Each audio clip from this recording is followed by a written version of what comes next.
pada pagi ini. Apa khabar kawan-kawan kita di Langkawi? Ya. Kenapa kita sebut Langkawi? Sebab satu program yang akan berlangsung tidak lama lagi di Langkawi. Jadi teruskan bersama kami.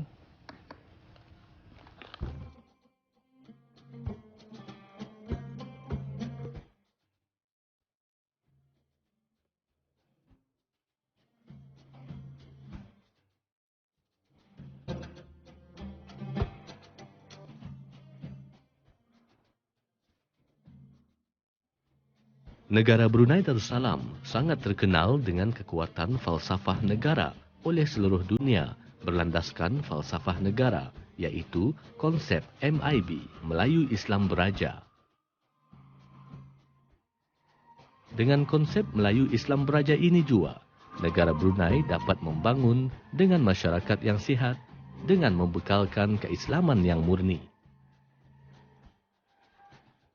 Walaupun terdapat beberapa puak-puak dan juga rakyat yang bukan beragama Islam, namun atas kesetiaan mereka pada Sultan dan negara, ianya tetap mendapat kesepaduan.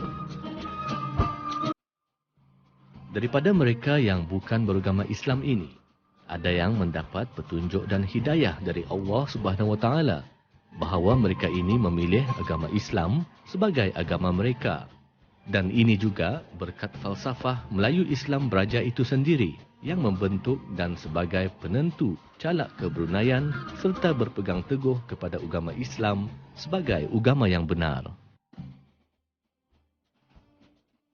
Seseorang yang mendapat petunjuk dan hidayah tentang agama Islam memang mempunyai pengalaman yang tersendiri yang sentiasa di dalam ingatan.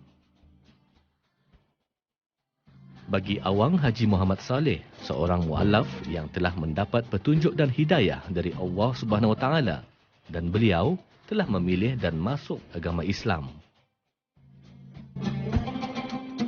Setelah beliau masuk Islam, beliau telah pun mengikuti dan mempelajari agama Islam secara mendalam sehingga beliau sendiri dapat mempelajari dengan penuh keyakinan.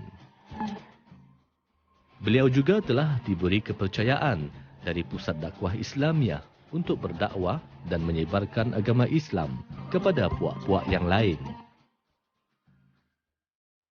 Bagi puak-puak yang menerima hidayah dan petunjuk dari Allah Subhanahu Wa Taala, mereka tidak tertumpu kepada kerajaan sahaja.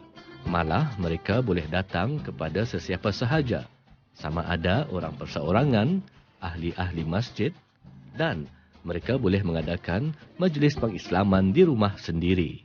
Islam di negara Brunei Darussalam, khususnya orang-orang yang telah diberikan hidayah oleh Allah Subhanahu Wa Taala, semakin hari semakin bertambah.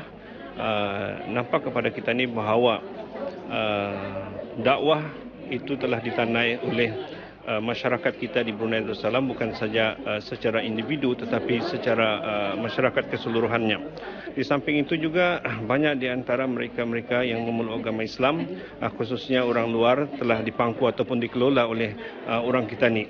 Ini nampaknya bahawa kesedaran untuk kita ni berdakwah, untuk menyebarkan dakwah mengikut kemampuan masing-masing telah dapat dicapai dan digapai oleh masyarakat kita ni Brunei. Kerana kalau kita ni lihat betapa besarnya pahala yang Allah Subhanahu Wa Taala bagi di dalam kita ni melangkah ke arah untuk sebagai salah satu negara yang bermatlamatkan baldatun thayyibatun wa rabbun ghafur.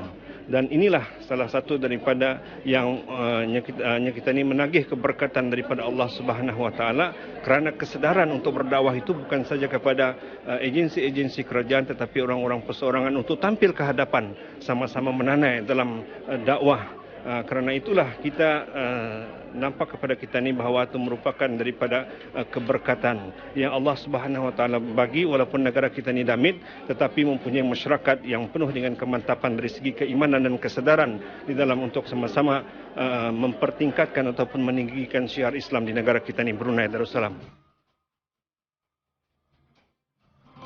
Berbagai pengalaman pahit juga beliau hadapi semasa menyebarkan Islam. Dengan penuh ketahanan, kesabaran serta ketabahan diri menyebarkan agama Islam di sekitar kampung yang beliau diami. Maka, semakin ramailah penduduk-penduduk kampung yang tertarik kepada agama Islam. Bukan hanya sebuah kampung, malah beberapa penduduk-penduduk kampung yang lain juga ramai yang masuk dan memilih agama Islam. Cahaya Islam di bumi Darussalam ini datangnya kepada seseorang yang mempunyai hati yang ikhlas dan memilih Islam sebagai agamanya, sehingga menyebarkan serta membukakan hati kepada orang-orang yang bukan beragama Islam untuk memilih Islam sebagai agama yang benar dalam hidup mereka.